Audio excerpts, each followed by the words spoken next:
Everyone, welcome to Daily Issues with Tolu Osadunku. Daily Issues is a show that talks about everything that happens in our everyday life. It's on DITV, dailyissues@gmail.com.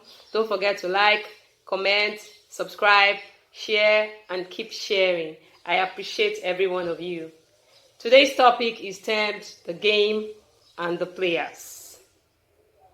It's kind of like a part 2 of the other woman.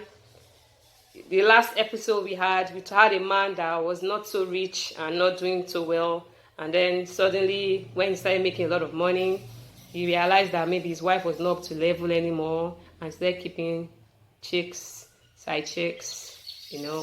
And I sat back and I was wondering what exactly could have really made this man change. Was it actually in him all the while? Was it the money that changed him? Is it a mindset thing? Well, for me to conclude on that, I kind of had to ask a few of my friends that are guys. I'm like, okay, come on. What exactly could really make a man cheat?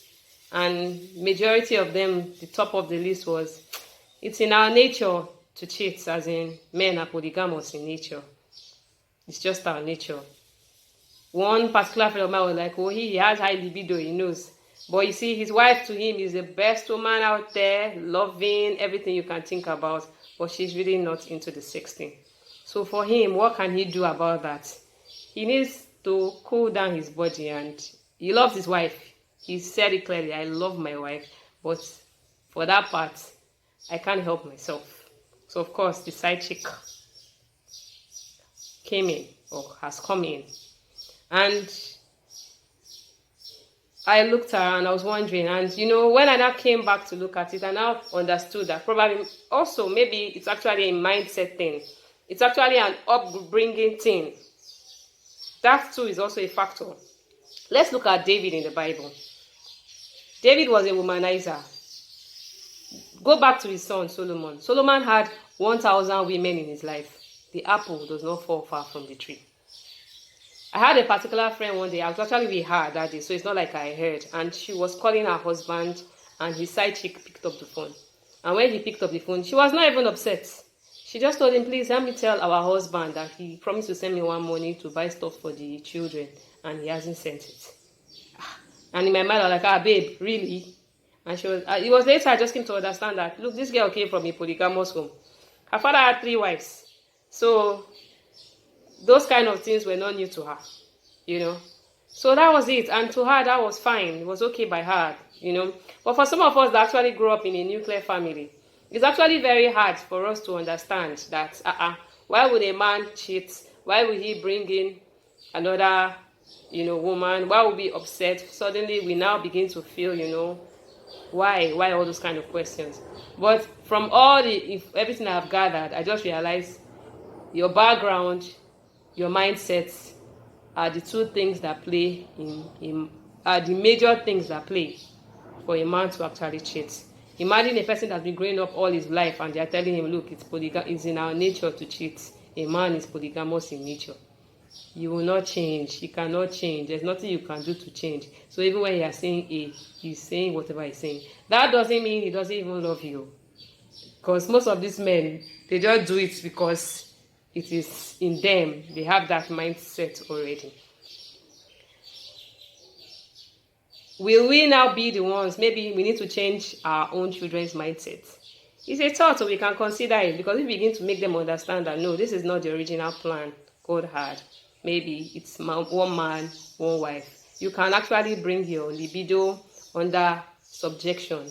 What controls you is different from what you control. So you need to really understand and have a balance on that.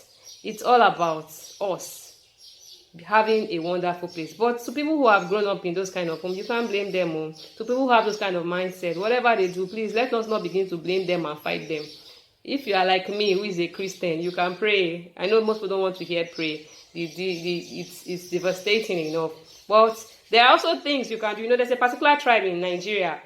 They say those women know how to hold their men. So why don't we just, we'll have a discussion on this with women. We'll come back to the drawing board. we'll step up our game, we'll up our games, and make sure our home is a wonderful place and we can see what we want to see out of it. It's totally up to you, it's totally up to me to make a heaven out of it. Remember, your happiness doesn't depend on any man. It depends on you personally and on God. So you have to do things and live your life. Live your life. That's live your life. My pastor will say, we don't fall in love, we walk in love. And that was like one of the wild statements I've heard in a long time.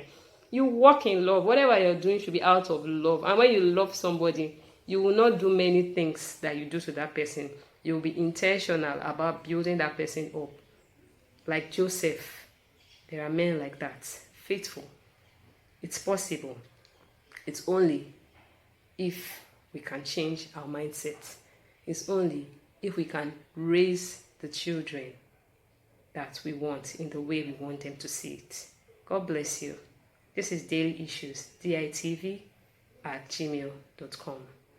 Don't forget to like, comment, subscribe, share, and keep sharing. Tole Osadunko is my name. Have a wonderful day.